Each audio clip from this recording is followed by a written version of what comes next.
Sorry, hello. That's fine. Hello, can I have your name, please? Judith Stewart. And Judith, you've had two healings. You had one a few years ago when you were at Killarney. What happened to you there? I had prayer. John prayed for my ears, and I had bone tissue growths, and I was told by an ear, nose and throat specialist that I would be completely deaf. There was nothing they could do. They couldn't operate. Eventually I would finish up deaf. The strange thing is that after he prayed, my ears finished up going completely blocked. I can't even put my finger in there, totally blocked, and yet my hearing is perfect. So that's a real miracle in itself.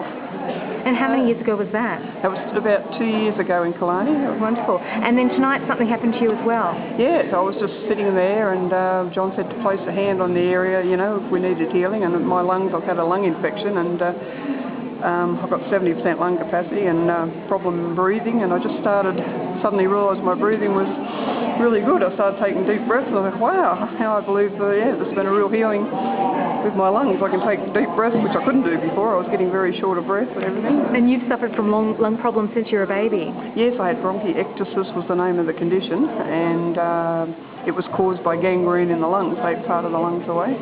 And how old were you then? I don't know for sure, but I think I was a baby, but probably, I don't know, 3 months or something. I don't know how old I was. And had that always affected your breathing? Yeah, my whole life I've had trouble breathing, and